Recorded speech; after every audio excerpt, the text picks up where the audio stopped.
formation, une cinquantaine d'unités d'enseignement. Et vous pourrez surtout avoir le loisir, si vous êtes enseignant CNAM, élève du CNAM ou bien administrant CNAM, de suivre la fameuse et célèbre unité d'enseignement TED 001, Enjeux de transition écologique, comprendre et agir, qui a été créée par notre orateur de ce soir. C'est une unité d'enseignement qui représente environ une trentaine d'heures, couvrant différentes thématiques et qui sera obligatoire à la prochaine rentrée dès septembre 2025 dans le cadre du premier cycle de formation universitaire. Et pour présenter notre orateur, je vais laisser la parole à notre compagnon. Merci Laurence. Donc, grand plaisir, grand privilège pour nous tous d'avoir pris maintenant aujourd'hui pour cette conférence. Je l'ai depuis de nombreuses années. J'ai été épidémiologiste comme moi, donc on a eu l'occasion de collaborer. Je dois dire que Kevin, si je devais faire un petit reproche, mais gentil et amical, a un peu cherché sa voie. Tu es quelqu'un de très curieux, très doué, et comme les gens très curieux et très doués, il a travaillé sur beaucoup de sujets, toujours avec de la pertinence, de la rigueur. Et je dois reconnaître que le jour où tu as commencé à rentrer un peu dans ce sujet que tu as traité aujourd'hui, de tout ce qui concerne les changements environnementaux, climatiques, l'impact sur la santé, j'ai le sentiment que tu as trouvé ta voie parce que ça rejoignait des aspirations personnelles. Maintenant, tu es scientifique, donc tu sais garder la distance et avoir un jugement rigoureux et nous donner les résultats des études telles que tu les as conçues et sans des partisans du biais que tu pouvais avoir par rapport à tes conditions personnelles et autres.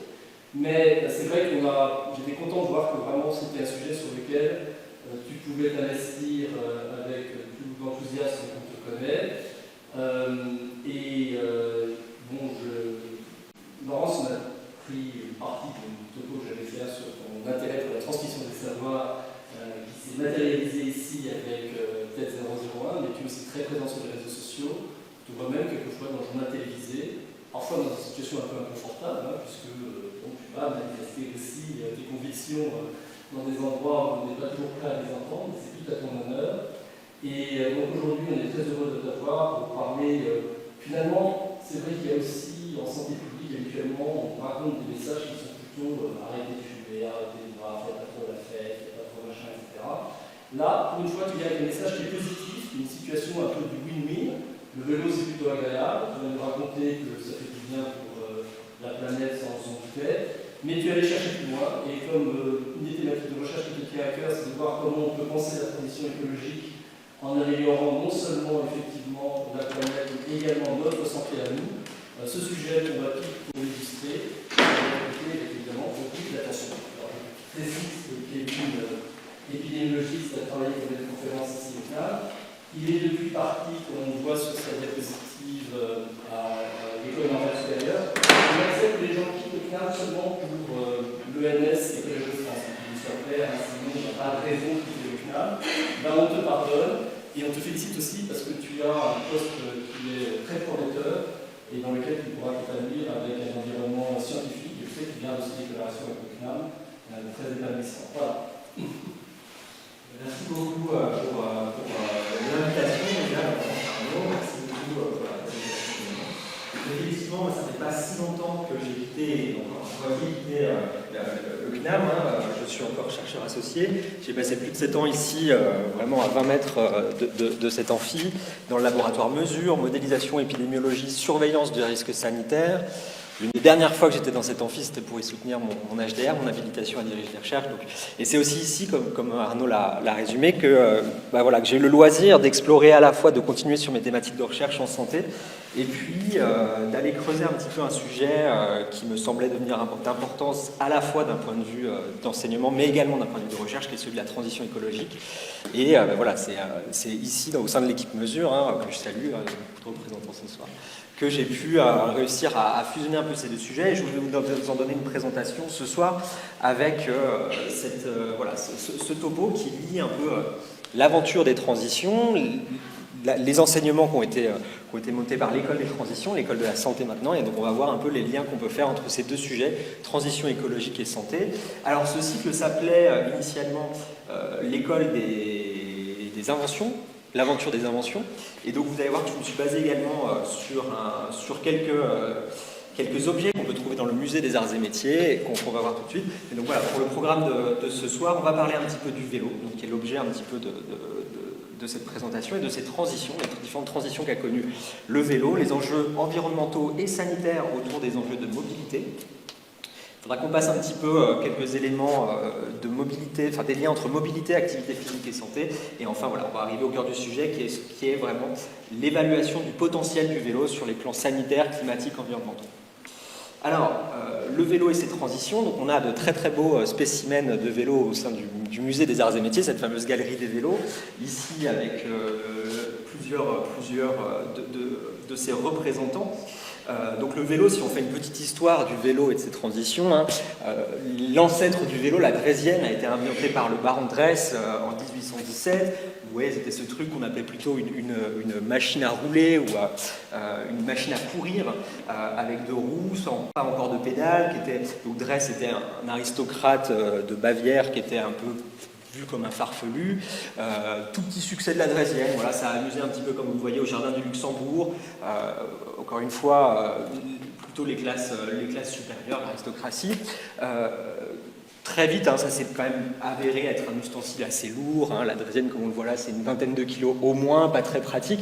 Néanmoins, pourquoi ça a retenu notre attention, hein, notamment parce que, enfin, voilà, on sait tous, hein, la roue était déjà là, on avait déjà des machines qui s'appuyaient sur des roues, mais la draisienne, c'est la première fois dans l'histoire des inventions qu'on met deux roues l'une en face de l'autre. En fait, c'est vraiment ça, jusque-là on avait des essieux, des roues sur un même axe, et là les deux roues sont mises l'une en face de l'autre, et c'est vraiment la nouveauté de ce dispositif, la draisienne, qui a ensuite connu des améliorations, et notamment une des premières améliorations de la draisienne, c'est sa transformation en vélocipède. Alors qu'est-ce qui s'est passé? Ernest Michaud était un serrurier parisien, hein, qui travaillait le fer, la ferronnerie. Il avait construit une draisienne pour son fils, et son fils Pierre, en gros, lui expliquait que c'est quand même pas très pratique d'avoir rien du tout pour reposer ses pieds. Et il a eu l'idée non seulement de mettre des supports pour les pieds, mais de les opposer sur un axe relié à l'axe, sur des manivelles opposées reliées à l'axe de la roue avant. Et c'est là, à partir de ce moment-là, que la propulsion ne se fait plus par les pieds sur le sol, mais par le mouvement de rotation directement sur la roue avant. Et donc ce vélocipède, voilà, on passe de la draisienne au vélocipède, qu'on appelait la michaudienne, hein, dont on a un très très beau spécimen au musée du CNAM, hein, c'est celui qu'on voit là.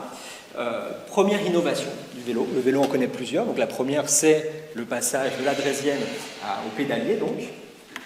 Et ensuite, une succession d'autres innovations, le roulement à billes, le freinage. Autre très grande innovation, en passant par la michaudienne, hein, l'un des enjeux a été de développer la puissance, la vitesse, et donc pour ça, sans système de transmission, il faut augmenter la taille de la roue. On voit qu'on arrive à ces silhouettes de vélos qu'on connaît un peu des OM maintenant, les fameux Granby, un peu dangereux à l'utilisation, pas très facile au démarrage. Une des innovations les plus importantes a été évidemment la chaîne de transmission. On a passé la transmission de la roue avant par la roue arrière du fait de cette chaîne, hein, qu'on connaît tous, qui peut dérailler de temps en temps. Puis ensuite quelques autres innovations, la chambre à air, la roue libre, le dérailleur, mais au final, le vélo commence à ressembler vraiment à celui qu'on a aujourd'hui. À la fin du 19e siècle, les dernières innovations du vélo sont finalement assez anecdotiques, et vous voyez que le vélo 1891 ressemble beaucoup au vélo qu'on a encore aujourd'hui. Alors après, voilà, on va avoir quelques innovations marginales, les rayons qui vont s'entrecroiser, la suspension pour les VTT, et voilà, globalement, après 70 ans d'évolution, le vélo ressemble déjà, à la fin du 19e, à ce qu'on connaît aujourd'hui. Ce qui est très intéressant dans ce vélo, et pourquoi ça en fait vraiment un objet technique vraiment très intéressant, c'est son efficacité énergétique. Il y a ce graphique qui sort d'une publication American Scientist des années 70, où des chercheurs ont essayé de mettre sur un graphique l'efficacité énergétique de différents modes de propulsion, que ce soit dans le monde animal ou dans le monde technique. Donc vous voyez, en gros, ici, en ordonnée, vous avez l'efficacité énergétique, c'est-à-dire le coût de transporter 1 gramme sur 1 kilomètre, donc c'est une efficacité énergétique ramenée au poids, et en ordonnée la masse en kilos du dispositif. Donc on voit par exemple que les souris et les lemmings sont des animaux très peu efficaces d'un point de vue énergétique. Ils ont besoin de beaucoup d'énergie pour se déplacer. La mouche, le rat, quand on regarde le lapin, on commence à s'améliorer d'un point de vue énergétique. Quand on va regarder chez les grands mammifères, le chien, le mouton, l'homme n'est pas très loin du bœuf ou du cheval, on est sur des animaux, des mammifères un peu plus efficaces. Encore une fois, ramenés au poids du corps, dans son déplacement, dans l'énergie qu'il déploie à se déplacer, et donc dans le règne animal, il semblerait que ce soit le saumon, l'animal le plus hydrodynamique, le plus efficace pour se déplacer. Sur le même graphique, on voit également des dispositifs manufacturés, là, des inventions humaines, l'hélicoptère, l'automobile, donc l'automobile qui ne fait pas beaucoup mieux finalement que le cheval, comme on le voit ici, ils sont à la même hauteur. Mais finalement, ce qui a été intéressant, c'est que ce graphique en était resté là, et dans cette publication, ils ont rajouté un point qui n'avait jamais été regardé, c'était celui du vélo, et le vélo est vraiment quelque chose qui est extrêmement efficace en termes énergétiques pour le déplacement. Un homme sur un vélo consomme presque 5 fois moins d'énergie pour se déplacer qu'un homme en marchant. Et donc ça en fait le dispositif de déplacement le plus efficace, encore une fois, du règne animal et du règne technique. Alors, maintenant qu'on a dit ça, qu'est-ce qu'on sait? Voilà, une histoire sociale, les évolutions sociales du vélo en 2 minutes. Donc le vélo, on l'a dit, dans démarrage de sa naissance, la draisienne, c'était plutôt un lubie ou un hobby d'aristocrate.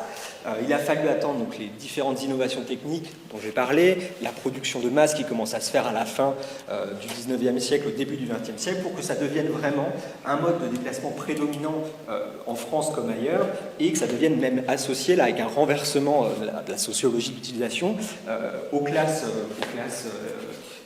ouvrières, en classe prolétarienne. C'est vraiment quelque chose qui est très associé au Front populaire, les premiers congés payés dans les années 36, en 1936, premier congé payé, et l'image du vélo qui est associée.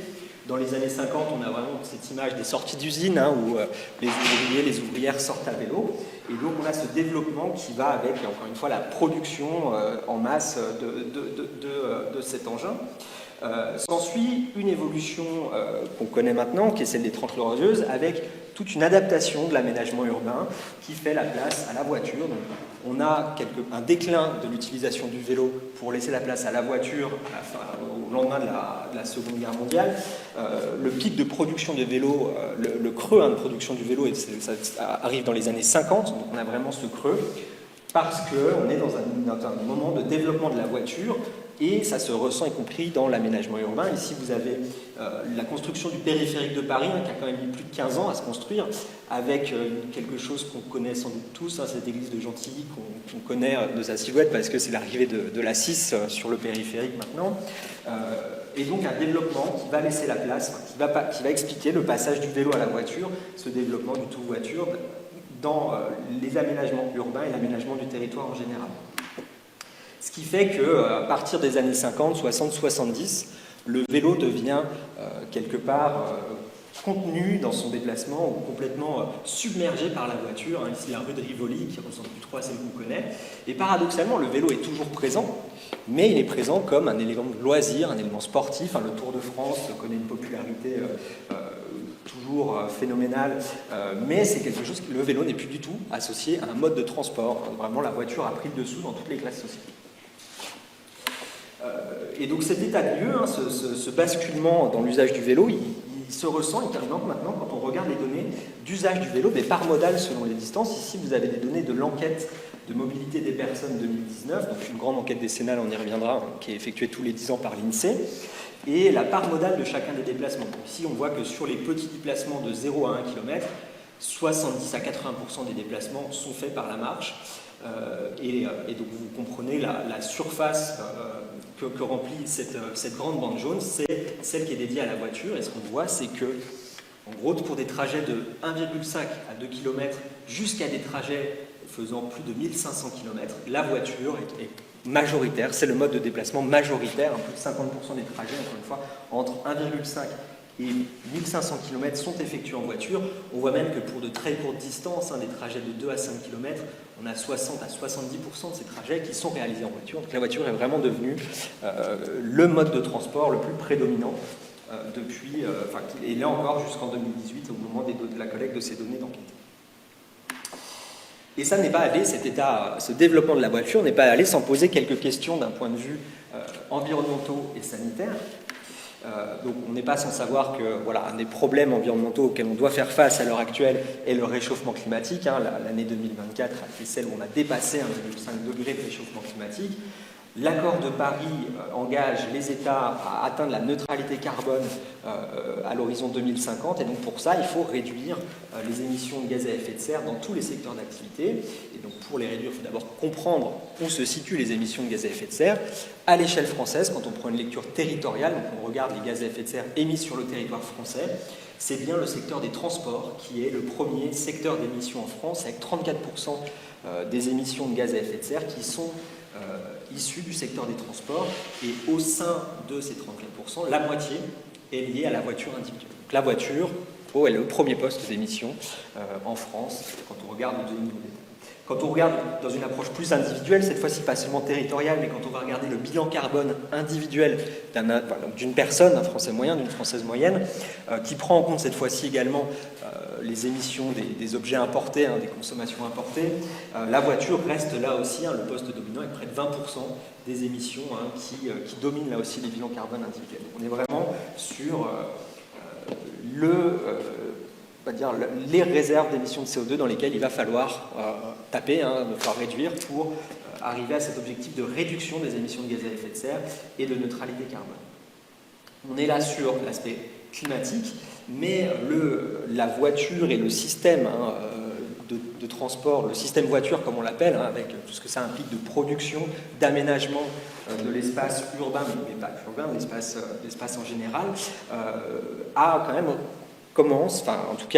induit des externalités, donc des coûts qui ne sont pas payés par les producteurs ou par les utilisateurs, ce qu'on appelle les externalités chez les économistes.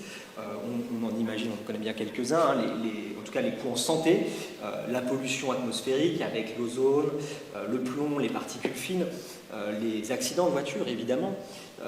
Là, on va en parler, ça va être l'un des sujets principaux de ce topo, la sédentarité, le manque d'activité physique lié à ces déplacements où le conducteur et les passagers sont, d'un point de vue d'activité physique, complètement passifs.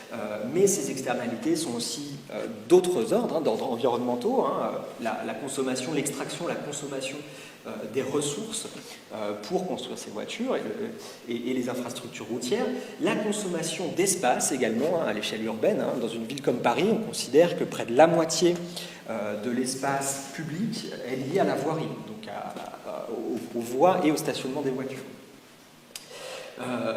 L'effet barrage, qu'on appelle l'effet barrage, c'est-à-dire que quand vous êtes piéton et que vous devez traverser une 2 fois 3 voies, c'est pas aussi facile, ça vous prend du temps, ça vous prend un effort. Donc toutes ces externalités qui sont quelque part diffuses, qu'on ne voit presque plus, qu'on a invisibilisées. Dans une étude très récente de l'année 2024, quand on prend en compte ces différentes externalités, et en particulier les externalités sur la santé, avec ces effets directs, ce dont j'ai parlé, et les effets indirects, les émissions de gaz à effet de serre, les extractions de ressources, on a ce chiffre que près de 1 décès sur 34 serait causé par ce système, la voiture ou le système voiture. Une étude assez intéressante qui nous montre que ces nuisances, ces externalités de la voiture, on ne les voit même plus. Vient du domaine de la psychologie, qui a décrit un phénomène qu'on appelle l'autonormativité. Alors qu'est-ce que c'est la motonormativité ou l'autonormativité? C'est le fait que quand il s'agit de voiture, on tolère assez facilement des nuisances qu'on n'accepterait pas dans d'autres cas. Et dans cette étude, en fait, à un panel de participants, il était posé la question si des personnes fument dans un espace très peuplé et que les personnes ne devraient pas fumer dans un espace peuplé si les autres personnes doivent respirer leur fumée. À cette affirmation, on a près de 70% des personnes qui sont d'accord. On ne devrait pas fumer dans un espace où les autres respirent notre fumée. Et dans cette expérience, si vous remplacez le mot fumée par le mot voiture, on voit que l'acceptation est beaucoup plus forte. C'est-à-dire que si on remplace cette phrase par la phrase « on ne devrait pas conduire dans un espace où les autres personnes respirent nos gaz d'échappement », là, l'adhésion n'est plus qu'à 17%. Donc ce qu'on ne tolère pas pour la cigarette, on le tolère pour la voiture, même genre d'affirmation. Si vous laissez votre bien dans l'espace public et qu'il se fait voler, c'est de votre faute, vous n'aviez qu'à pas le laisser là et la police n'a pas à être dérangée pour ça. Ça, c'est quelque chose sur laquelle 40% des personnes sont d'accord, mais quand on remplace le mot bien par le mot voiture, là, les personnes ne sont plus d'accord. Il est normal de laisser sa voiture dans l'espace public, et si elle se fait voler, là, c'est pas de notre faute et la police doit intervenir. Donc, Voilà, c'est assez anecdotique, mais ça illustre, je pense, ce qu'on appelle cette normativité, le fait que on a quelque part 2 poids 2 mesures en termes de nuisances, de tolérance des nuisances, quand il s'agit de la voiture ou quand il s'agit d'autres facteurs. Alors, j'en viens maintenant à des enjeux là de santé qu'on va détailler un petit peu, et on va beaucoup parler dans ces différentes externalités ou les liens entre mobilité et santé à l'activité physique, qui est l'un des vecteurs principaux des liens entre mobilité et santé. Alors, cet effet de ce système dont j'ai parlé, qu'on a décrit très brièvement du système tout-voiture, l'une de ses résultantes, c'est cette tendance, dans des contextes en tout cas du monde actuel, c'est cette tendance au manque d'activité physique, l'activité physique insuffisante. Donc l'Organisation mondiale de la santé, l'OMS, prescrit des niveaux recommandés d'activité physique pour être en bonne santé. Pour un adulte, il s'agit de 150 minutes d'activité physique, d'effort modéré à vigoureux par semaine, 150 minutes. Pour les enfants, on est plutôt à 60 minutes par jour, 1 heure par jour d'activité physique pour les enfants. Alors quand on regarde un peu ce qu'il en est des tendances globales, à l'échelle globale, la prévalence, donc le pourcentage de la population qui reporte un niveau d'activité physique insuffisant est près de l'ordre de 30%. Un adulte sur 3 déclare une activité physique, enfin un homme sur 3 ici, une activité physique en dessous des recommandations de l'OMS. Pour les femmes, on est un peu au-dessus, vers 35%. Alors quand on regarde plus spécifiquement les pays occidentaux, on est plutôt sur une diminution de la proportion d'adultes qui rapportent une activité physique insuffisante, donc sur une très légère tendance à l'amélioration, encore très modérée, on est toujours quand même sur des niveaux qui sont très importants, donc d'activité physique insuffisante. Et quand on regarde plus précisément chez les jeunes et les enfants, ici des enfants de 11 à 17 ans, donc avec, on l'a dit, des niveaux de recommandation qui sont bien plus élevés chez des enfants en croissance, on est là sur des niveaux d'inactivité qui sont plutôt de l'ordre de 70, 75, 80% chez les garçons et chez les filles, et avec des tendances qui ne changent presque pas sur les 10 dernières années. Donc vraiment un niveau d'activité physique qui est bien en dessous des recommandations de l'Organisation mondiale pour la santé, et encore plus chez les jeunes. Quand on regarde pour la France, plus spécifiquement pour la France, d'après un rapport de 2022 de l'ANSES, on est à 95% de la population adulte qui rapporte un manque d'activité physique. Alors, l'ANSES a une vision un peu plus mieux-disante de l'activité physique, c'est pour ça qu'on arrive à ce chiffre qui est bien plus élevé que le 30% que je détaillais, c'est que selon l'ANSES, il y a plusieurs dimensions dans l'activité physique. Il y a l'activité physique dite cardio-respiratoire, donc celle qui fait qu'on va avoir le rythme cardiaque qui s'accélère, qu'on va avoir une fréquence respiratoire qui va s'élever, on va expirer, inspirer un peu plus fortement. Ça, c'est une première dimension. Le renforcement musculaire, donc là, on est plutôt sur des sports, on va dire, d'endurance. On a également le renforcement musculaire, où là, l'ANSES nous dit qu'1 à 2 fois par semaine, on devrait renforcer musculairement les bras, les jambes, donc sur un autre type d'activité physique. Et enfin, une dimension qui est plus liée à l'assouplissement, la mobilité articulaire. Et donc, l'ANSES a des niveaux recommandés pour ces 3 dimensions, et finalement, il n'y a que 5% de la population adulte qui rentre dans l'ensemble de ces recommandations. Donc l'ANSES nous explique que 95% de la population française adulte est exposée à un risque de détérioration de la santé par manque d'activité physique. Encore une fois, ici on est sur une version très exigeante des recommandations d'activité physique pour la santé. Une fois qu'on a dit ça, vers quoi on va se tourner pour répondre à ce manque d'activité physique? Très souvent, on a des réactions, on va dire, médiatiques ou en public, ou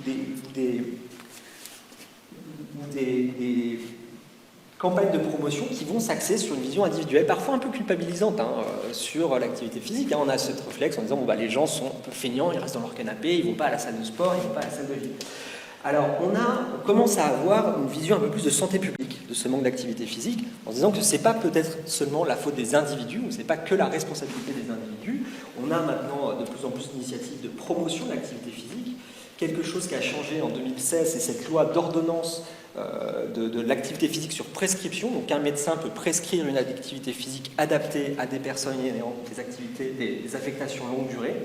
Mais là encore, on est quand même sur quelque chose de très individuel. Même quand un médecin vous prescrit du sport, il va prescrire du sport à un patient qu'il a en face de lui. On n'est pas sur une vision populationnelle de de ce problème de manque d'activité physique, et c'est bien ce qui ressort dans cette verbatim qui est issue du rapport à ANSES que j'ai mentionné, que je trouve très parlant.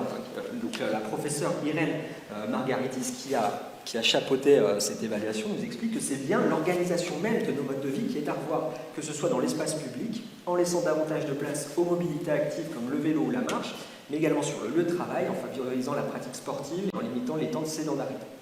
Et donc ça, on comprend mieux finalement que notre propension à nous mettre à bouger à l'activité physique va également énormément dépendre de notre environnement et de notre environnement de déplacement. On peut avoir des injonctions, des promotions de l'activité physique. Si finalement on habite dans un espace urbain où pratiquer la marche, le vélo est quelque chose d'extrêmement inconfortable, voire même dangereux, on comprend bien que les recommandations ne vont pas être faciles à suivre. Donc il y a vraiment cet enjeu à sortir d'une vision individuelle de l'activité physique, que ce soit en termes de promotion ou en termes d'injonction ou encore même de prescription médicale. À l'échelle globale, les conséquences de cette activité physique, elles ne sont pas du tout négligeables dans les estimations de ce qu'on appelle le burden of disease, donc la contribution de ce facteur de risque à la mortalité mondiale. On est sur près de 4 millions de décès par an qui seraient évitables du fait, si les personnes suivaient les recommandations d'activité physique, près de 15% des décès. On est vraiment sur un facteur de risque très important. On est, quand on regarde plus spécifiquement le fardeau sanitaire économique en Europe, on est dans cette marge-là, 10 à 15% de décès toutes causes, qu'on pourrait éviter avec un niveau d'activité physique qui suivrait les recommandations. Et en termes de dépenses de santé, on est à presque 30% des dépenses de santé directes liées aux maladies non transmissibles. Donc vraiment quelque chose qui a un poids dans la société, qui a un poids sur nos systèmes de santé, notre société. Alors, juste un petit passage là vers, on va dire, l'histoire de l'épidémiologie et ce qu'on sait du lien entre activité physique et santé d'un point de vue de ce facteur de risque, du rôle causal de l'activité physique dans la santé et du lien entre activité physique et santé. Et j'en parle comme d'un clin d'œil parce que justement l'une des premières études qui a mis en avant le rôle de l'activité physique pour la bonne santé vient du domaine des transports, mais pas forcément de ce qu'on croit. Ça a été une étude épidémiologique conduite chez les personnels qui travaillaient dans les bus londoniens. Et donc dans cette étude de 1953, les investigateurs, les chercheurs ont comparé le risque d'attaque cardiaque et de décès suite à une attaque cardiaque dans deux types de métiers, les chauffeurs de bus et les contrôleurs des bus londoniens. Alors là, on est sur deux métiers de même niveau de qualification, classe socio-économique à peu près équivalente. Les deux naviguent dans un espace urbain, donc en termes d'exposition à la pollution, on est sur quelque chose d'équivalent. La différence entre les deux, vous l'avez bien compris, notamment sur ces bus impériales, c'est que le chauffeur de bus est assis toute la journée, alors que le contrôleur monte et descend les marches du bus pour aller contrôler les billets et monte plus de 1000 marches d'escalier par jour. Et bien dans cette étude, en comparant les taux d'incidence des uns et des autres, les chercheurs ont montré que les contrôleurs avaient un risque de décéder par une attaque, par une thrombose coronarienne presque 2 fois inférieur aux conducteurs. Donc, première mise en avant avec vraiment ce dispositif d'étude très astucieux quelque part, et là, quelque chose qu'à titre personnel, j'apprécie beaucoup dans cette démarche épidémiologique. On n'a pas toujours besoin de jeux de données immenses ou d'algorithmes très compliqués. Il faut identifier le bon contexte d'étude pour essayer de bien mettre en avant l'hypothèse qu'on veut tester. Et donc ici, voilà, cette première étude sur le lien entre activité physique et santé. Alors d'un point de vue causal, on a eu ensuite 70 ans d'études cliniques, épidémiaux, en laboratoire également sur l'animal, sur les bienfaits de l'activité physique. Je ne vais pas faire 70 ans d'études là-dessus, mais l'activité physique est liée à un nombre de paramètres extrêmement importants, que ce soit en termes de réduction des maladies, on parle de maladies de mortalité toute cause, mais également de maladies cardiovasculaires, de maladies métaboliques comme le diabète de type 2, et également une amélioration de la santé physique, mentale, sociale également, dans beaucoup de dimensions.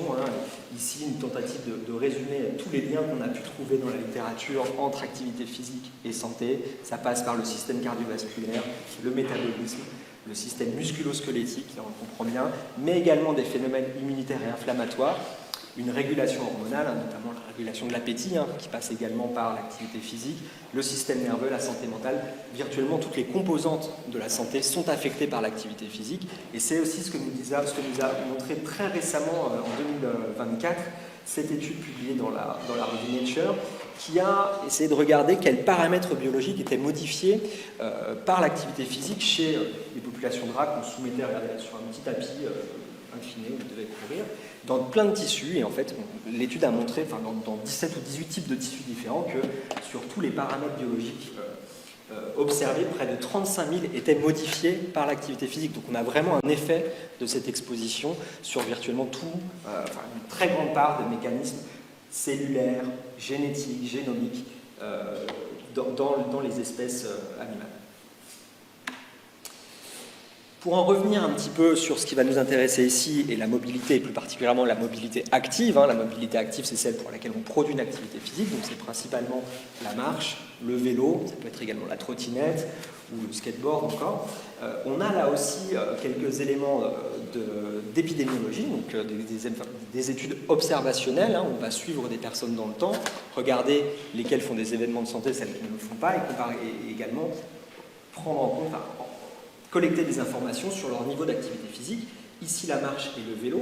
Et donc dans cette étude, qui est l'une des références dans cette méta-analyse, donc une méta-analyse, une étude qui va combiner les résultats de différentes études épidémiologiques en ayant pris soin de les sélectionner sur des critères de qualité, on arrive à ces méta-relations, donc vraiment le plus haut niveau de robustesse de résultats scientifiques épidémiologiques. Pour la marche, cette relation qui a été estimée à 11% de réduction du risque de mortalité toute cause pour 168 minutes de marche par semaine, donc 2h40 de marche par semaine, et vous réduisez votre risque de mortalité de près de un peu plus de 10%. Pour le vélo, pour 100 minutes de... J'ai inversé les deux. Pardon, ici c'est 100 minutes de vélo par semaine, excusez-moi. 100 minutes de vélo par semaine, 1h40 de vélo par semaine, le risque de mortalité toute cause est réduit de 10%, et ça c'est des risques, toutes choses égales par ailleurs, où on a pris en compte les autres déterminants de la santé, l'alimentation, le niveau socio-économique. Alors pourquoi 168 minutes d'un côté, 100 minutes de l'autre? Parce qu'en fait ici, les études se reposent sur un petit facteur de conversion, donc les unités qu'on appelle les MET, les équivalents métaboliques, on fait un peu plus d'efforts sur un vélo qu'en marchant, et donc ça c'est pris en compte par ce petit paramètre de conversion, ce qui fait que le niveau recommandé d'activité physique ne se traduit pas de la même façon quand on considère la marche. Voilà pour la différence de temporalité. Mais ce que je veux dire, c'est que 1h40 de vélo par semaine pour un risque de mortalité réduit de 10%, c'est une relation très forte. Réduire son risque de mortalité en moyenne de 10%, c'est quelque chose dont on n'a pas toujours conscience, ce niveau d'effet. Et on parle bien là de mortalité toute cause. C'est-à-dire que sont pris en compte dans ces chiffres la mortalité, les possibles sur-risques de mortalité liés au vélo, donc les accidents de la route ou la surexposition à la pollution atmosphérique. Tout ça, c'est implicitement pris en compte, vu qu'on s'intéresse à la mortalité toute cause et que l'effet net est bénéfique. Alors, j'en viens du coup sur ces bases-là, avec ce petit parcours qui nous a fait revoir très rapidement l'histoire du vélo, les liens entre activité physique et santé, ces liens un peu plus potentiels, les éléments d'impact potentiel, de potentiel du vélo pour répondre à cet état des lieux qu'on a vu là aussi très rapidement en introduction, aux enjeux actuels environnementaux, sanitaires, climatiques liés à ce domaine des transports. Alors, que peut nous dire le vélo? Quel est le potentiel du vélo pour répondre à cette triple crise climatique, environnementale, sanitaire, avec ce qu'on a parcouru ensemble sur les niveaux de manque d'activité physique à l'échelle mondiale et française? Ça, c'est une étude qu'on a produite justement dans le laboratoire Mesure dont je vous parlais tout à l'heure, où on a voulu estimer quels étaient les bénéfices en termes de santé publique, sachant ce qu'on vient de voir à l'instant, quels sont les bénéfices de santé publique du vélo en France en 2019. Donc on a voulu s'intéresser à la fois à ces bénéfices sanitaires, également les bénéfices climatiques, je vais en reparler un petit peu. Et donc pour ça, on s'est basé sur cette enquête, cette fameuse enquête de l'INSEE que j'ai déjà mentionnée, l'enquête mobilité des personnes. Donc tous les 10 ans, c'est une enquête décennale, tous les 10 ans, l'INSEE conduit une grande enquête, ici sur 40 000 adultes, 40 000 personnes, enfants compris également, pour lesquelles des enquêteurs viennent leur demander quels sont les trajets qu'ils ont réalisés la veille. Et donc on vous demande, vous êtes parti où, vous êtes parti d'où, vous êtes allé où, combien de modes de transport vous avez pris, est-ce que vous avez pris d'abord, est-ce que vous avez marché jusqu'à l'arrêt de bus, ensuite pris le bus de tel endroit à tel endroit. Et donc pour ça, on a une enquête avec tous les déplacements exhaustifs qu'ont réalisé les personnes la veille du jour de l'enquête, et où les distances entre les différents points ont été ensuite recalculées par étude GPS. Donc on a quelque chose d'assez robuste sur un échantillon représentatif de la population française, et c'est vraiment la grande enquête que l'INSEE réalise tous les ans. Alors ce qui est important, c'est que celle-là, c'est le millésime 2019, les données ont été collectées en 2018-2019, vous savez ce qui s'est passé après, ce qui a largement impacté les comportements de transport, la crise Covid, donc on est sur une enquête pré-Covid. Et donc ce qu'on a voulu étudier dans cette enquête, c'est tout d'abord les bénéfices en termes de mortalité et de morbidité évitée. Donc la mortalité, on va regarder la mortalité toute cause, on en a déjà un petit peu parlé. Morbidité, ça va être les cas de pathologie qui sont évités de par l'activité physique que génère le vélo au niveau observé en France en 2019. Alors pour ça, on s'est basé sur une méthodologie qui est celle qu'utilise très souvent Santé publique France, la méthodologie d'évaluation quantitative d'impact sanitaire, l'EQUIS. Dans cette méthodologie, en fait, on part d'une relation qu'on estime être causale entre une exposition, donc un facteur de risque ou un facteur protecteur pour la santé, et un événement de santé. Donc ici, le facteur protecteur, en l'occurrence, c'est l'activité physique, et avec les éléments toxicologiques, mais également épidémiologiques dont on a parlé jusque-là, on pense que cette relation est causale. On a toutes les raisons de penser que oui, l'activité physique a un lien causal sur l'état de santé. On peut quantifier ce qu'on appelle une relation dose-réponse, et c'est celle que je vous ai présentée tout à l'heure pour le vélo. Cette relation dose-réponse, 100 minutes de vélo par semaine permet de réduire le risque de mortalité toute cause de 10%. Et finalement, en regardant dans la population, en estimant les niveaux d'exposition, donc les niveaux rapportés dans la population de pratique du vélo, et en quelque part en faisant une sorte de produit en croix à peine plus compliqué que ça, on peut estimer le nombre de décès évités du fait des pratiques observées de vélo en France. Et donc c'est ce qu'on a fait dans cette étude.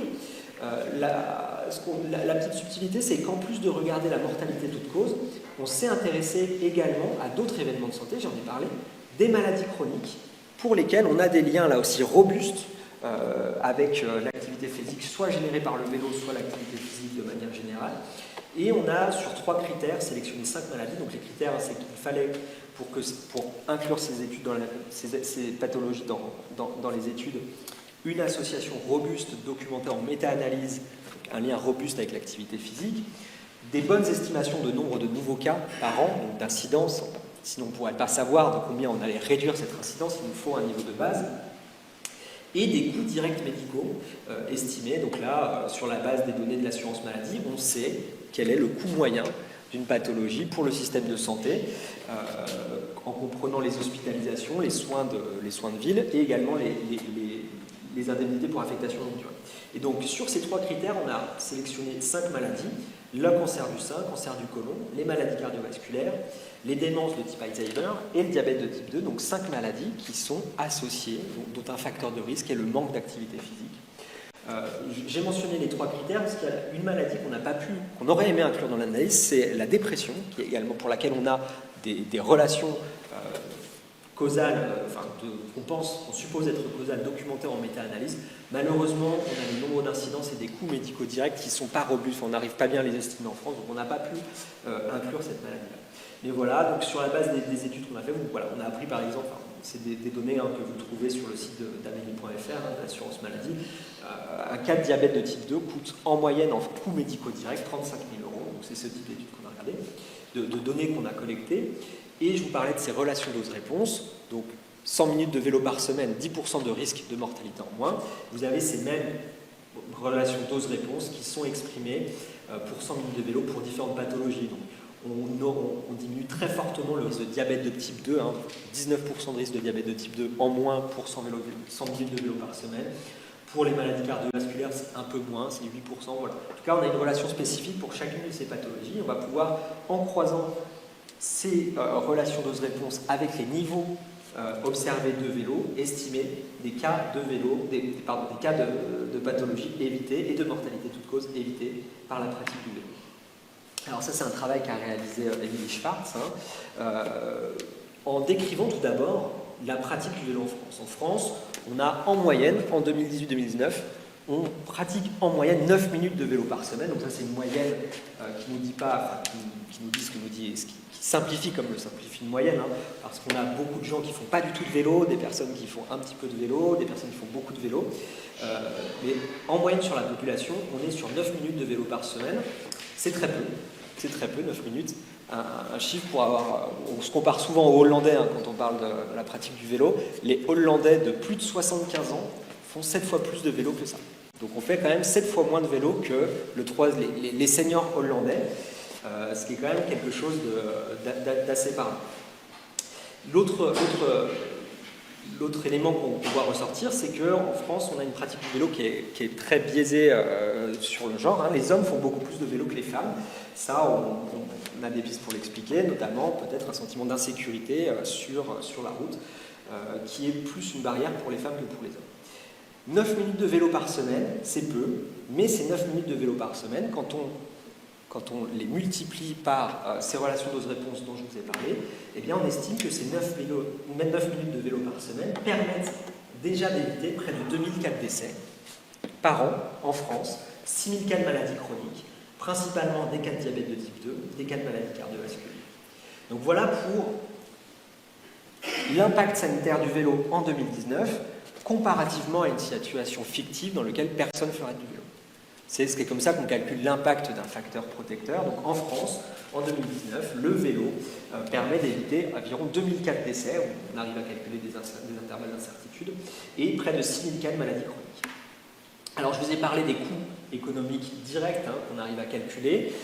On sait que ces coûts économiques directs, ils ne mesurent que ce qu'on sait mesurer en économie, c'est-à-dire les dépenses pour le système de santé. La maladie, la mortalité ne sont pas, en tout cas, ne se résument pas à des coûts économiques directs, notamment la mortalité. On n'a pas de coût économique direct au décès. L'assurance maladie ne rembourse pas un décès, si vous voulez, donc ça, on ne peut pas le chiffrer. Une façon qu'on a d'intégrer toutes ces externalités autres que ces coûts économiques directs de la maladie, c'est d'utiliser ce qu'on appelle des coûts intangibles de santé, qui vont quelque part représenter l'ensemble des externalités sur une valeur exprimée en euros, et donc vont intégrer le préjudice moral, la perte de bien-être, les impacts pour les proches. Et donc les économistes ont beaucoup de méthodes diverses pour calculer cette valeur monétaire de la santé, quelque part, ce qu'on appelle également le coût social de la santé. Ce qui est important, c'est que nous, on n'a pas cherché à donner ces métriques nous-mêmes, on a utilisé des valeurs qui sont recommandées. C'est-à-dire que quand on fait en France des évaluations socio-économiques d'investissement public, il y a France Stratégie qui nous donne les valeurs à utiliser. Donc voilà, on s'est basé sur ces valeurs qui sont des valeurs recommandées en France.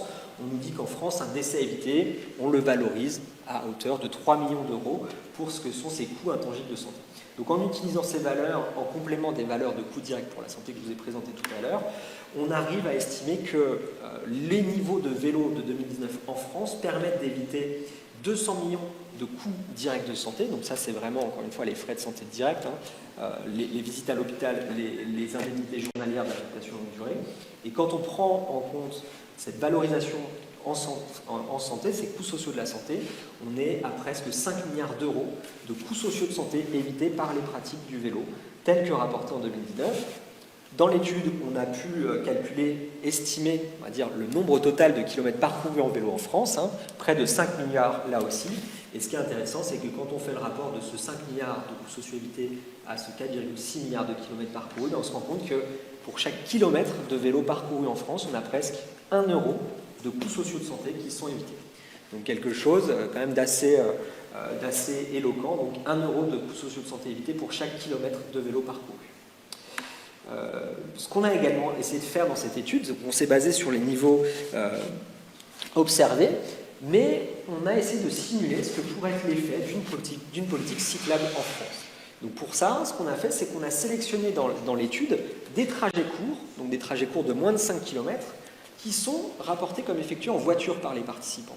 Moins de 5 km effectués en voiture, on se dit qu'on aurait pu prendre le vélo quand même. Et c'est ce qu'on a fait, c'est qu'on a simulé une réallocation de pas tous ces trajets, mais de 25% de ces trajets, donc une politique cyclable qui reviendrait à passer de la voiture au vélo pour un quart des trajets de 5 km, de moins de 5 km. Donc on est sur quelque chose de pas terriblement ambitieux, hein, somme toute. Et donc on a fait cette simulation, et si on arrivait à rabattre un quart des trajets aujourd'hui effectués en voiture vers le vélo pour ces trajets courts, on pourrait éviter à peu près 1800 décès en plus de ceux qu'on évite déjà avec les niveaux actuels, 100 millions de coûts médicaux de santé, 2,6 milliards d'euros de coûts sociaux de santé. Donc j'ai parlé de 1800 décès évités, hein. C'est une politique de santé publique. 1800 décès évités, si on compare par exemple à la consommation d'alcool, on estime qu'en France, si on réduit de 20% la consommation d'alcool en France, ce qui est là aussi quelque part une politique de santé publique ambitieuse, on éviterait 1500 décès. Donc on est dans le même ordre de grandeur. Et alors, on a pu chiffrer également les tonnes de CO2 évitées. Bon, le résultat est assez modeste, mais parce que là, finalement, enfin, d'un point de vue d'émissions de CO2, ce n'est pas les trajets courts qui émettent beaucoup, hein, c'est les trajets longs en voiture qui émettent plus. Mais on voit que là, on est sur quelque chose qui gagne sur les deux tableaux, la santé, les coûts médicaux, les émissions de gaz à effet de serre, pour des politiques où voilà, 25% des trajets courts seraient reportés sur le vélo. Donc en conclusion, hein, c'est des résultats qui viennent souligner la pertinence des investissements pour la promotion du vélo, qu'il faut voir comme des investissements de santé publique, là encore, de promotion de la santé. C'était un résultat qui nous a... Enfin, c'est des résultats que je vous présente comme nouveaux, mais il n'était pas du tout. C'est-à-dire que les mêmes résultats, la même étude a été faite aux Pays-Bas dès le début des années 2010. On avait tous les éléments pour la décision publique en France, hein, pour développer le vélo, sur la base de ce qui avait déjà été calculé aux Pays-Bas, en Espagne, en Australie. Hein, ce même type d'étude a été fait. Donc un niveau de preuve assez important sur les bénéfices de santé publique du vélo dans d'autres contextes. Pourtant, quand on regarde ce qui s'est passé, je vous ai parlé de ces enquêtes décennales de santé, hein, la précédente enquête décennale de santé de 2008, on avait une part modale du vélo, donc un pourcentage des transports, des trajets effectués en vélo qui était à 2,7%. Quand on regarde la part modale du vélo dans l'enquête qu'on a utilisée 2019, on est à 2,7%. Donc une stagnation du vélo entre 2008 et 2019, alors même qu'on avait déjà tous les éléments de connaissance qui nous laissaient, qui documentaient l'impact sanitaire très bénéfique du vélo en France, donc quelque part une décennie perdue pour le vélo entre 2008 et 2019. Alors d'un point de vue un peu plus optimiste, hein, on sait qu'il y a eu beaucoup de progrès faits en France depuis 2020, notamment dans certaines agglomérations comme Paris. À Paris, hein, en 2023, la fréquentation des pistes cyclables a doublé, ça a explosé les projections qu'on faisait de l'usage du vélo. Donc voilà, quelque part, il faut avoir en tête encore une fois que cette étude est pré-Covid et qu'on a, en tout cas dans certaines agglomérations, une amélioration de la situation qui est assez éloquente. Je voudrais juste mentionner cet aspect d'intervention préventive collective, de prévention environnementale. Hein. Je l'ai mentionné tout à l'heure avec la prescription médicale d'activité physique. Quand on fait de la prévention en santé, on peut faire de la prévention individuelle ou alors de la prévention environnementale. Promouvoir, en tout cas développer des infrastructures cyclables, ça peut être vu comme de la prévention environnementale. Et on sait que la prévention environnementale est quelque chose d'extrêmement efficace, coût efficace d'un point de vue des économies de santé, pour lesquelles on a même des économies nettes de santé, ce qui est beaucoup moins le cas de la prévention individuelle. Hein. Encore une fois, prescription médicale auprès de patients d'activité physique, c'est quelque chose, quand vous arrêtez l'effort, les patients vont arrêter l'activité physique. Quand vous avez construit une piste cyclable, elle est là pour longtemps, et quelque part, d'un point de vue d'un point de vue économique, c'est quand même beaucoup plus intéressant. Alors, deux éléments vraiment pour enfoncer le clou sur l'argumentaire. Un seul, je ne vais pas détailler celui-là, mais un seul élément qui est très important dans toutes les études. Hein, en tout cas, pendant longtemps, on avait cet argument pour ne pas faire de pistes cyclables ou d'infrastructures de vélo, de dire on ne va pas construire une piste cyclable pour les 3 cyclistes qu'on a dans notre ville. On sait, et là il y a énormément d'études sur ces éléments qui nous disent qu'en matière de transport actif, ce sont bien les infrastructures qui induisent la demande, et si on construit des pistes cyclables ou des lieux marchables, hein, ça marche également pour les aménagements marchables, et bien quelque part on va induire la demande. Donc c'est bien vraiment les infrastructures qui précèdent l'usage.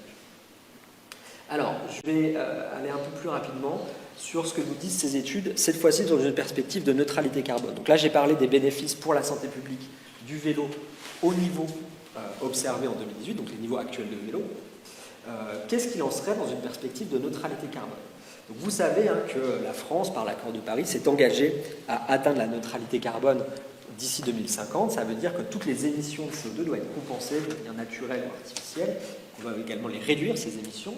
Et donc pour ce faire, il faut quelque part qu'on décrive des scénarios, qu'on arrive à décrire des feuilles de route de la société française pour la décarboner. Et ça, c'est ce que font ce qu'on appelle des scénarios de neutralité carbone. Ce sont des feuilles de route, des trajectoires, qui nous expliquent comment on fait pour passer une société vers la neutralité carbone, donc comment on réduit dans un secteur, dans un autre, comment on décrit ces combinaisons dans des systèmes socio-économiques, des combinaisons en vue d'atteindre la neutralité carbone, de façon cohérente. C'est ce que fait par exemple le secrétariat national à la planification écologique. Il nous explique comment, avec la stratégie nationale bas carbone, la France se fixe comme objectif d'atteindre la neutralité carbone d'ici 2050, de combien on doit réduire dans le secteur des transports, dans le secteur de l'industrie, en vue de cet objectif. Des scénarios de neutralité carbone, vous en connaissez sans doute. Donc j'ai parlé de la stratégie nationale bas carbone. Une association qui en produit historiquement en France, c'est l'association Négawatt. RTE, le réseau de transport d'électricité, en produit également, ces scénarios de neutralité carbone pour du dimensionnement de réseau qu'on comprend bien. On a plusieurs acteurs comme ça, et l'ADEME également, l'agence de la transition écologique, en a détaillé certains. Ce qui est intéressant dans ces scénarios, c'est que les scénarios décrivent explicitement les changements qu'on doit faire opérer dans certains secteurs d'activité, et les décrivent en unités physiques. Si je parle du secteur des transports, ici, vous avez les projections du secteur des transports dans le scénario Négawatt en vue d'atteindre la neutralité carbone en 2050. Donc de combien doit ici diminuer la demande passager et comment doit se faire le report modal d'un mode de transport sur un autre en vue d'atteindre la neutralité carbone en 2050. Donc on voit notamment que les petites barres qui sont là sont la marche et le vélo et qu'elles augmentent un petit peu, même si ça ne se voit pas beaucoup dans le graphe. Et bien finalement, ces changements dans différents secteurs d'activité, on peut les traduire en modifications de mode de vie ou de l'environnement qu'on va pouvoir modéliser. Ici, par exemple, si je dis qu'à l'échelle nationale, le vélo doit augmenter d'un facteur 7 pour atteindre la neutralité carbone, je peux rebasculer ça sur ventiler cette augmentation sur différentes tranches d'âge, ce qui va me permettre d'utiliser ces modélisations d'exposition au vélo dans une évaluation d'impact sanitaire, comme on en a parlé tout à l'heure, sur la base des niveaux actuels en France. En fait, quelque part, on projette cette estimation d'impact dans le futur sur la base des scénarios décrits des modifications décrites par ces scénarios de neutralité carbone, ce qui va nous permettre, là encore une fois, de calculer un impact sanitaire de ces changements du secteur d'activité qui sont, encore une fois, projetés pour atteindre la neutralité carbone. Donc, un exemple, dans le scénario Négawatt dont j'ai parlé, qui est un scénario qui a une forte vision, qui laisse une grande part à la sobriété dans l'atteinte de la neutralité carbone, les projections d'augmentation de la marche et du vélo dans le scénario Négawatt, c'est une augmentation de la marche assez modeste parce qu'on marche déjà pas mal en France, donc plus 10% pour la marche. Par contre, le vélo augmente est multiplié par un facteur 7 dans le scénario Négawatt jusqu'en 2050. Facteur 7, on arrive à peu près 20 km par habitant par semaine, ça reste en dessous de ce que font les Hollandais aujourd'hui. Donc on n'est pas dans quelque chose de complètement... on n'est pas dans la science-fiction non plus. Et bien, en combinant donc ces niveaux, ces augmentations, en les ventilant dans la population française par tranche d'âge et en utilisant la méthode d'évaluation d'impact que j'ai décrite tout à l'heure, on arrive à estimer le nombre de décès évités par an dans ce scénario Négawatt par rapport à un scénario où on garderait constant les niveaux de vélo. Et bien, dès 2040, on peut éviter près de 10 000 décès chaque année du fait de l'augmentation de l'activité physique liée au développement du vélo. On a parlé de ces coûts sociaux de santé, près de 135 milliards d'euros évités par an en coûts sociaux de santé. Donc vraiment des gains très conséquents dans la population. Donc ça, c'est des résultats qu'on a obtenus pour un scénario de neutralité carbone, le scénario Négawatt, qui, comme je l'ai dit, c'est un scénario qui porte une vision très forte de la neutralité carbone, avec un rôle très fort joué par les changements de comportement et la sobriété. Ce qui est intéressant, c'est que, j'en ai parlé également, on peut regarder ce qui se passe dans des scénarios de transition qui, là, vont explorer des solutions différentes. Et c'est justement ce que fait l'ADEME, l'Agence de la transition écologique, qui en 2020 a détaillé non pas un, mais 4 scénarios de neutralité carbone qui projettent la France vers la neutralité carbone en 2050, mais de façon très différente. Des scénarios qui se reposent beaucoup sur la sobriété, d'autres sur la coopération, avec une transformation un peu plus douce, on va dire, et des coopérations territoriales. Des scénarios qui reposent beaucoup plus sur l'autre levier qu'on a pour décarboner, qui est le levier technologique, des technologies vertes, ou encore, dans le quatrième scénario, des technologies qui ne sont pas encore disponibles, mais qu'on espère qu'ils le seront bientôt. Donc l'ADEME n'a pas développé un, mais 4 scénarios de neutralité carbone qui sont équivalents d'un point de vue CO2, ou presque équivalents d'un point de vue des CO2, vu qu'ils ont été réalisés sous la contrainte d'atteindre la neutralité carbone en 2050. Mais voilà, ils reposent sur des leviers différents, avec des hypothèses différentes dans les transports. Dans le premier scénario, quand on regarde le champ du transport, on a beaucoup de report modal, donc beaucoup de transports qui vont aller de la voiture vers le vélo, ça c'est une hypothèse forte, beaucoup de covoiturage, beaucoup de report modal dans le deuxième scénario, une diminution de la demande en transport qui est importante dans le deuxième scénario, alors que dans le scénario 3 et 4, on est plutôt sur l'efficacité énergétique. Ça peut passer par la réduction de la taille des voitures ou les voitures électriques. Donc voilà, des leviers vraiment très différents pour atteindre la neutralité carbone dans ces 4 scénarios.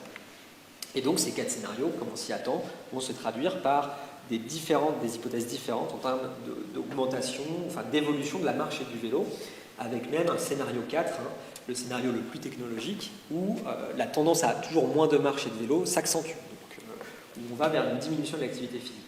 Eh bien, ces scénarios, comme on s'y attend, vont se traduire par des temps d'activité physique qu'on peut pouvoir quantifier, et quand on va utiliser la même méthodologie d'évaluation d'impact sanitaire, on se rend compte que ces scénarios, qui ont encore une fois été conçus pour être équivalents, quasi équivalents d'un point de vue de neutralité carbone, sont très différents d'un point de vue de santé publique, avec des scénarios qui permettent d'éviter de l'ordre de 10 000 à 20 000 décès par an, là aussi du fait de l'augmentation de la marche et du vélo, l'ordre de grandeur qu'on a vu pour le scénario négawatt, alors que des scénarios plus technologiques vont avoir des impacts sur la santé beaucoup plus modérés, voire dans certains cas néfastes, négatifs pour la santé. Là, c'est dans le cas extrême, encore une fois, où finalement on continue sur une tendance à toujours moins d'activité physique. Et encore une fois, ce sont des chiffres qui ne prennent en compte que le rôle de l'activité physique, pas du tout la pollution atmosphérique ou d'autres dimensions de la santé. Donc voilà, des scénarios, des trajectoires contrastées vont impliquer des impacts sanitaires divergents pour la santé. Et ça, c'est un résultat qui est quand même intéressant, parce que quand on discute un peu des façons dont on peut atteindre la neutralité carbone en France, dans le débat public, on parle beaucoup d'industrie, on parle beaucoup d'emploi, mais on ne parle jamais de santé. Or, les répercussions pour la santé de choix vers la neutralité carbone peuvent avoir des conséquences très différentes. Donc, en conclusion, ce lien entre santé et climat, il me semble très intéressant, là aussi, dans la perspective de l'action climatique. Donc, on le sait, c'est une contrainte géophysique. Il faut atteindre la neutralité carbone, il faut mettre en place des politiques climatiques qui nous permettent de réduire drastiquement les émissions de gaz à effet de serre si on veut limiter le réchauffement climatique. Ça, c'est pas un choix, encore une fois, c'est une condition géologique. Donc on sait ce qu'il faut faire, globalement, il faut réduire les émissions de gaz à effet de serre dans différents secteurs. Le problème, c'est que ces politiques climatiques, quand on pense à leurs perspectives, à leurs bénéfices, dans une perspective climatique, c'est pas très vendeur, parce que les politiques climatiques qu'on va mener aujourd'hui, elles nous permettent d'éviter un réchauffement climatique à la fin du siècle. Et donc on sait qu'en tant qu'être humain, consentir à des efforts aujourd'hui pour des bénéfices sur le long terme, on n'est pas très enclin à faire ça. Et d'autre part, on connaît cet argument, qu'est-ce qui va se passer si la France, nous en tant que pays qui représente 1%, 3% des émissions, on est les seuls à agir et que les autres pays n'agissent pas, il ne va rien se passer, le CO2 n'a pas de frontières, et donc finalement, dans ce cas où des efforts sont dilués, enfin les bénéfices d'efforts sont dilués à l'échelle générale, on est tous plus ou moins enclins à adopter cette stratégie du passager clandestin qui consiste juste à attendre que d'autres pays, d'autres collectivités fassent les efforts plutôt que nous. Et donc c'est ce qui fait que la perspective climatique, elle n'est pas très vendeuse en termes d'efforts. Mais quand on regarde les mêmes actions et qu'on passe là sous l'angle de la santé, des co-bénéfices pour la santé, finalement, réduire les gaz à effet de serre, les émissions de gaz à effet de serre dans le secteur des transports, c'est certes bon pour le climat, mais c'est également bon pour la santé. C'est ce qu'on a essayé de montrer, ce que j'ai essayé de montrer dans ce topo. Et là, on ne parle pas de bénéfices sur le long terme, mais on parle bien de bénéfices pour le court terme. Donc si demain on passe à des politiques très marchables ou très cyclables, c'est pas pour la fin du siècle que la santé publique va s'améliorer dans la population, c'est pour demain, c'est au même moment, enfin, on est sur des effets pour la santé qui sont quasi immédiats. Et là, ce qui est intéressant aussi, c'est qu'on est sur des bénéfices qui sont ciblés, c'est-à-dire que si demain la France est la seule à adopter une politique de neutralité carbone, il fera peut-être pas moins chaud en France qu'ailleurs sur le globe, on est d'accord, si les autres pays n'agissent pas. En revanche, c'est bien la population française qui sera en meilleure santé d'un point de vue, enfin, lié en lien avec cette activité physique. Et ça, on est sur quelque part un cadrage du problème climatique qui est bien plus favorable à la décision publique parce que on se libère de cette préférence pour le présent ou de cette tendance à la stratégie du passage clandestin. Et donc ça, on l'a détaillé aujourd'hui sur l'enjeu des transports, mais dans les projets de recherche qu'on est en train de conduire en lien avec le laboratoire Mesure ici et mon équipe à l'ENS, on est en train de développer le même genre d'évaluation quantitative sur les bénéfices en termes de pollution atmosphérique, des bénéfices de politique climatique en termes de pollution atmosphérique, en termes de qualité nutritionnelle des aliments, et des régimes alimentaires. Et donc si vraiment il y a un domaine sur lequel on a plutôt un message positif, un domaine en lien avec le climat sur lequel on a un message positif, c'est que ce qui est bon pour le climat est bon pour la santé publique. Voilà. Et ça, c'est vraiment un message, on parlait tout à l'heure de message win-win, c'est des politiques sans regret. Agir pour le climat, c'est agir pour la santé publique aujourd'hui et maintenant, peu importe ce que font les autres pays. Et ça, c'est vraiment un message qui est intéressant à faire passer, je pense, avec ces notions, encore une fois, que des politiques de transition bas carbone sont des politiques de santé publique, il faut bien les voir comme ça. Que ce sont des politiques qui peuvent générer des économies en termes de coûts de santé directs et indirects, alors même, encore une fois, que la transition, on la présente toujours sous l'angle des coûts, le coût de la transition, les sacrifices qu'on va faire, c'est quelque chose qui peut, là aussi, être porteur de bénéfices pour la santé. Et le dernier point que j'ai essayé d'illustrer sur la dernière étude qu'on a conduite, c'est que d'un point de vue de la santé, toutes les options de décarbonation ne se valent pas. Et donc, il est important d'intégrer la dimension de la santé dans les débats actuels vers la neutralité carbone et dans les politiques climatiques de réduction des émissions de gaz à effet de serre. Voilà, le message, c'est que ces transformations, on a parlé de vélo, d'espace urbain aujourd'hui, il ne s'agirait pas juste de se dire, voilà, on n'a qu'à remplacer les voiries, les routes, la chaussée réservée aux voitures par la chaussée réservée aux vélos. Non, c'est également l'occasion de repenser un peu nos villes et de repenser les différents déterminants de la santé qu'on a dans les villes. Prendre sur la place qu'occupent les voitures à l'heure actuelle pour non seulement développer des voies marchables, cyclables, mais également développer des espaces verts qui sont là, des choses bénéfiques à la fois pour l'adaptation au réchauffement climatique, la réduction des phénomènes d'îlots de chaleur, la santé mentale également, la proximité à l'espace vert, quelque chose qui réduit le risque de mortalité. Enfin, on a bien un domaine là aussi où les aménagements urbains, notamment urbains, et vous savez que le prochain rapport du GIEC est un rapport sur les villes, le prochain rapport spécial du GIEC va se pencher sur les villes. On a là vraiment des politiques qui peuvent être gagnantes sur plusieurs points, l'environnement, la santé, le climat, la mobilité également. Je n'ai pas beaucoup parlé de ça, mais dans un secteur urbain, le vélo et la marche ont également des arguments très forts, ne serait-ce que du seul point de vue de la mobilité, des temps de trajet, des coûts de trajet. Et donc, on a vraiment cette occasion de transformer nos villes vers quelque chose à la fois plus favorable à la santé, à l'environnement et au climat.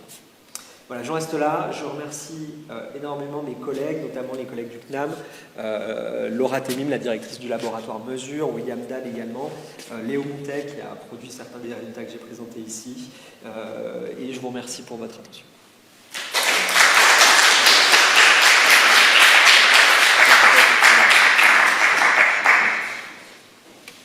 Merci beaucoup, Kevin Jean, pour cette vraiment passionnante conférence qui nous donne tous envie d'encourager un vélo sur le champ et qui permet de souligner quand même le courage politique qu'a eu Anne Hidalgo, finalement, en imposant pas mal de pouvoirs, permettant d'emprunter des vélos plus facilement. Sans doute devrait-elle faire un bilan, peut-être, puisque ça nous assure qu'elle a estimé les décès évités, les maladies évitées, le bruit peut-être réduit également, et tous les co-bénéfices qui sont mentionnés ici. Alors, on va passer à la phase de questions.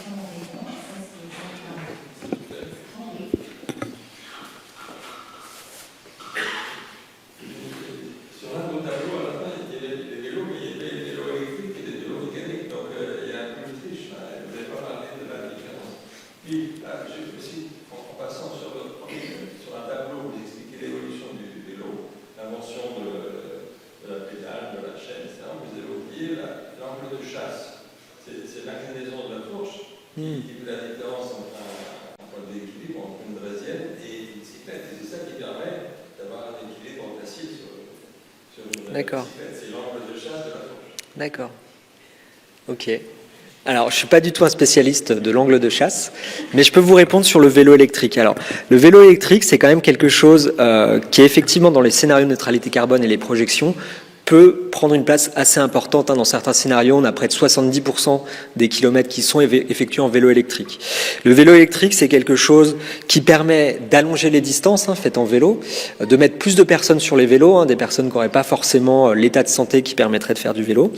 Et dans les études, c'est quelque chose qui reste de l'activité physique. Quand on regarde la dépense énergétique, encore une fois, il faut bien voir l'activité physique dans ses multiples dimensions, la dimension équilibre, la dimension cardiovasculaire et musculaire.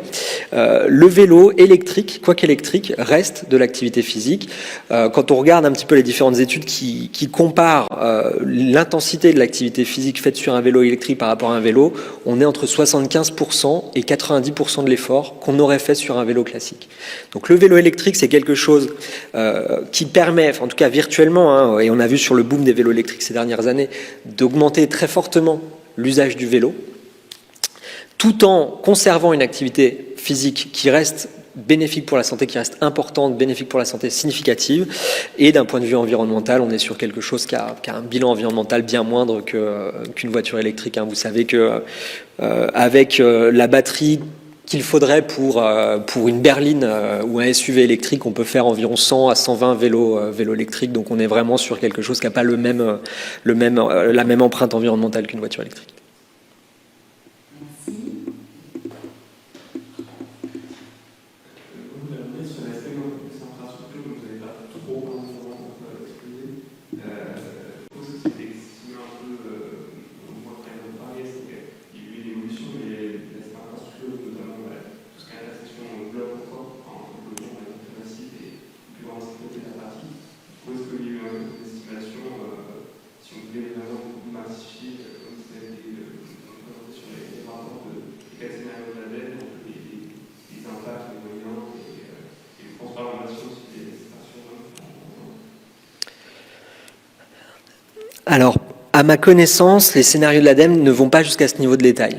Maintenant, on connaît, d'un point de vue infrastructure, on connaît certaines recettes d'aménagement urbain qui permettent d'augmenter drastiquement la marche, le vélo dans certains quartiers. La ville de Barcelone a été une terre d'expérimentation avec ce qu'on appelait les méga-blocs de Barcelone, où vous avez des rues en quadrillage, si vous voulez, en damier, et finalement, vous ne gardez qu'un damier sur 3.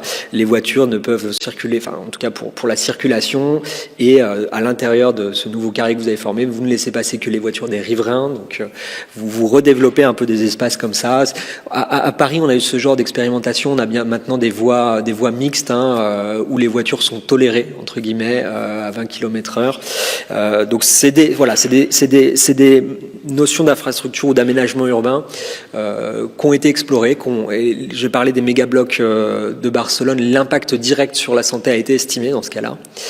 Mais en tout cas, les scénarios de transition carbone ne vont pas jusqu'à ce niveau de détail.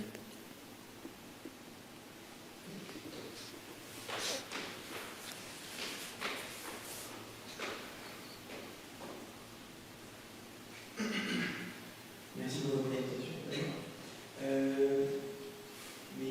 Si moi je fais du vélo à côté de voiture, j'ai récupéré pour l'échappement, est-ce que j'ai pas finir plus mal qu'autre chose au final? Merci. Alors, c'est le petit point que je n'ai pas détaillé, l'étude sur la gauche. Tous les éléments nous laissent penser, suggèrent de manière très robuste, qu'il faut toujours mieux faire du vélo que pas faire du vélo, d'un point de vue de la santé, que le bénéfice lié à l'activité physique compense toujours et très largement les risques liés aux accidents ou les risques liés à la surinhalation de pollution atmosphérique. Donc là, vraiment, les bénéfices, ils sont toujours et très largement favorables. Les bénéfices à faire du vélo par rapport à ne pas faire du vélo. Voilà. Alors, qu'est-ce qui empêche les pouvoirs publics finalement d'être très volontaristes là-dessus? Parce que finalement, il n'y a pas tellement de lobby anti-vélo comme il peut y avoir des lobbies au niveau de la chose On est quand même alors, encore une fois, les pays qu'on cite en exemple pour le vélo, hein, le Pays-Bas, le Danemark, hein, 2 pays qui ont développé une culture vélo très forte depuis les années 70, hein, c'est pas si vieux que ça. Une des différences qu'on a entre les Pays-Bas et la France, c'est que les Pays-Bas n'ont pas de constructeurs automobiles. Voilà, donc on a quand même aussi des intérêts économiques derrière ces politiques qui peuvent expliquer voilà, un certain retard ou un manque de volonté politique, qui est en train de changer là aussi, hein, parce que quand même dans beaucoup de villes on voit que le développement, tout comme à une certaine époque le développement de tramway s'est développé dans toutes les villes au début des années 2000, maintenant les pistes cyclables c'est quelque chose qui se développe assez largement dans beaucoup de municipalités, quelle que soit la couleur politique. Donc voilà, on est peut-être en train d'avoir un changement sur ce niveau-là.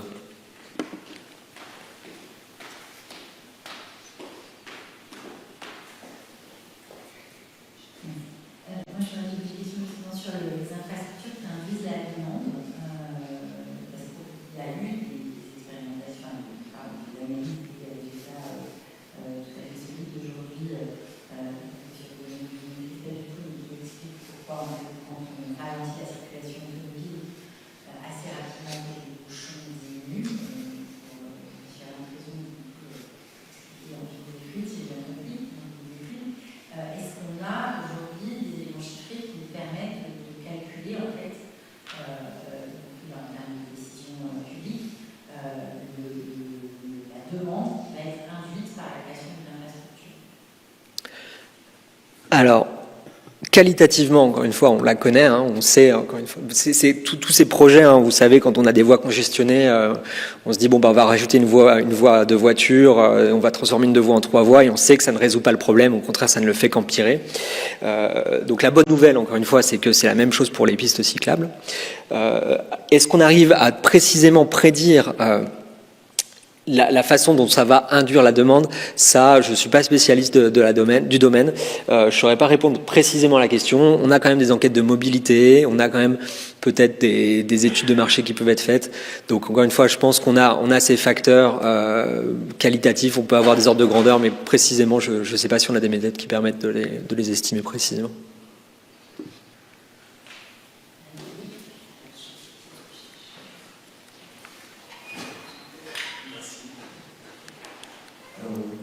Merci beaucoup pour cette présentation, c'est très intéressante et j'aime beaucoup la conclusion qui en fait interpelle les politiques, puisqu'il y a un bénéfice immédiat en termes de coût sur la santé.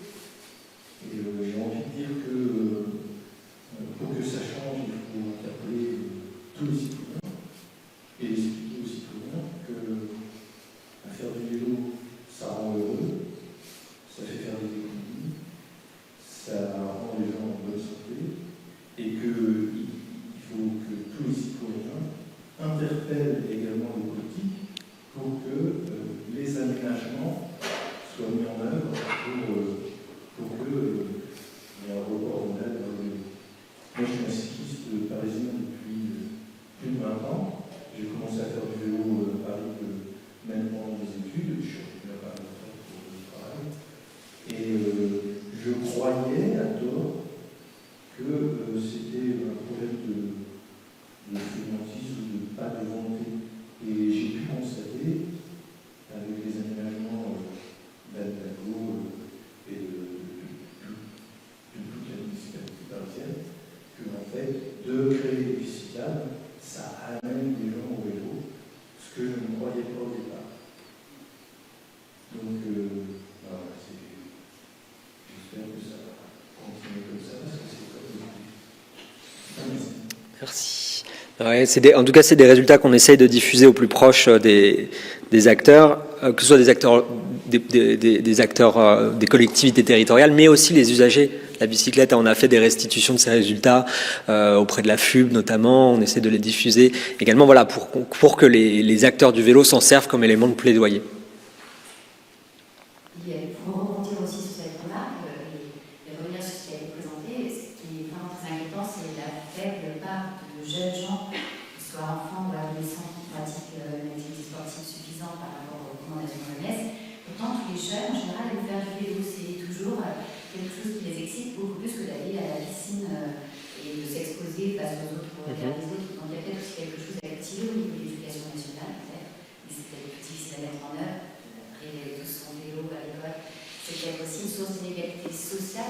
tout le monde a-t-il accès facilement à un vélo aujourd'hui? Alors, moi je dirais que le problème est moins à l'accès au vélo qui coûte pas très cher et il y a beaucoup d'initiatives justement même pour les donner dans les écoles. Le problème c'est est-ce que en tant que parent on laisse ses enfants faire du vélo dans la ville? Est-ce qu'on la considère comme assez sûre pour le faire? Et là on revient toujours au problème d'infrastructure. Je suis parent de jeunes enfants et moi je ne peux pas laisser dans la ville où j'habite mes enfants faire du vélo. Il y a ce problème de sécurité. Donc il y a cet élément-là. Encore une fois, tout n'est pas lié à l'infrastructure. Il y a en tout cas des initiatives qui sont prises dans certaines communes, certaines villes qui viennent là aussi des pays qu'on prend toujours en exemple, qui sont les vélobus pour aller chercher les enfants. Donc des parents qui se relaient pour faire le trajet de leur quartier vers l'école en ramenant tous les enfants possibles en vélo et en les encadrant. Donc voilà, des initiatives comme ça. La FUB, j'en parlais, la FUB a tout un programme pour essayer de promouvoir le vélo au sein des écoles par des actions de ce genre, par la sécurité de la rue également. Donc on a ces initiatives-là, mais encore une fois, il faut un environnement favorable pour qu'ensuite, en tant que parents, on laisse nos enfants faire du vélo sans crainte. C'est vrai, effectivement. Et donc, une autre question, j'ai une dernière question sur les modèles. Du coup, en fait, l'estimation qui est faite, elle repose essentiellement sur les morbidités, les décès de meilleure santé, mais pas forcément sur moindre exposition, en tout cas, les morts indirectes par accident de voiture ou par l'exposition. Est-ce qu'on introduit par exemple la valeur carbone, en fait, pas tellement dans les modèles, évidemment, ça repose uniquement sur les modèles d'estimation des bénéfices. Ce serait difficile, Ouais. en fait. Est-ce qu'on peut introduire donc la biodiversité dans le modèle en plus? Alors, pour répondre rapidement, on peut assez facilement inclure de la pollution atmosphérique dans ces modèles. On le fait à l'échelle nationale, mais pas forcément que lié aux modifications en lien avec le transport. Enfin, dans les mêmes scénarios de l'ADEME, on arrive à estimer ce que seront les émissions de polluants, on arrive à traduire ça en concentration atmosphérique de polluants. Dans les types d'études plus liées au transport, parfois on peut essayer d'estimer quel serait l'impact du développement du vélo sur la pollution atmosphérique, mais là ça nécessite de faire des hypothèses de report modal pour savoir qui va lâcher sa voiture pour aller sur le vélo. Enfin, est-ce que finalement ce seront des automobilistes ou des gens qui utilisaient plutôt les transports urbains qui vont aller vers le vélo, et ça n'a pas du tout les mêmes conséquences en termes de pollution atmosphérique. Donc pour certains aspects on arrive à le faire. Donc, notamment pour les polluants atmosphériques, on arrive plutôt bien à le faire, et on voit que les bénéfices de santé publique, là, ils sont importants. Ils sont moindres, c'est ce que j'explique dans cette diapo. Vraiment, le gros contributeur des bénéfices santé du vélo, c'est l'activité physique. La réduction de la pollution atmosphérique ou du bruit, ça en fait également partie, mais c'est un petit peu en dessous. Ensuite, les bénéfices carbone ou les bénéfices biodiversité, là, c'est des choses qui sont beaucoup plus difficiles à aller chercher, et ensuite à traduire ça en éléments de santé humaine également. On n'a pas encore d'éléments qui permettent de traduire des émissions de CO2 aujourd'hui à des impacts sur la santé demain. En tout cas, pas aussi directement qu'avec les relations qu'on a là. Mais en même temps, finalement, on a tellement besoin parce que, ne serait-ce que les bénéfices de santé sont déjà très probants. Ouais. Oui, merci beaucoup. Le recyclage des vélos, aujourd'hui, ça se développe quand même pas mal. Est-ce qu'on est dans une... Il y a du subventionnement de vélos de la part du pouvoir public qui permet quand même de faire réparer son vélo, accéder à un vélo. Il y a eu pendant le Covid, effectivement, il y a eu des primes de réparation. Là, comme toutes les politiques publiques à l'heure actuelle, on est plutôt sur des coups de rabot. Vous avez entendu parler du plan vélo, qui était le plus ambitieux, jamais voté en France, qui a été voté en 2023, qui s'est fait raboter fin 2024, comme beaucoup de dépenses publiques finalement. Je crois qu'il a été finalement sauvé au discours de politique générale. Enfin, je sais pas trop où on en est, mais en tout cas, on sait que toutes ces, en tout cas, c'est une tendance on va dire des 5 dernières années, qu'en cas de coupe budgétaire, les premières dépenses à y passer, ce sont les dépenses ce sont les dépenses environnementales. Donc là, le vélo en fait partie également, et donc il y a eu à une époque des aides, les aides à l'achat, des régions nationales, des aides à la réparation. Là, on est plutôt dans l'histoire très très récente, à l'échelle de quelques mois, sur des coups de rabais. De rabot, pardon. Ouais. Avant de vous laisser partir et vous remercier, je voudrais juste profiter de la présence de Lucie Barbier pour relancer un petit teaser pour la prochaine conférence du 6 février, ce qui prend par exemple 2 minutes. Et je remercie aussi France Audat et Pascal Martel pour l'organisation de ces conférences. Bonsoir. Effectivement, la prochaine conférence du 6 février sera sur le rôle du musée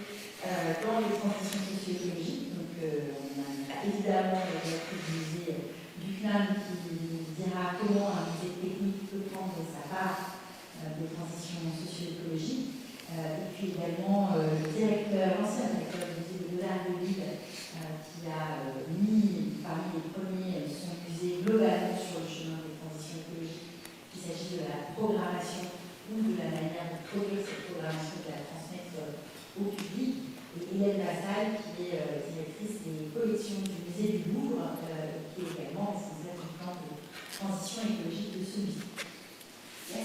Merci beaucoup Clément d'être venu jusqu'à nous présenter cette conférence. À la maison. Merci. Merci beaucoup, merci pour l'invitation.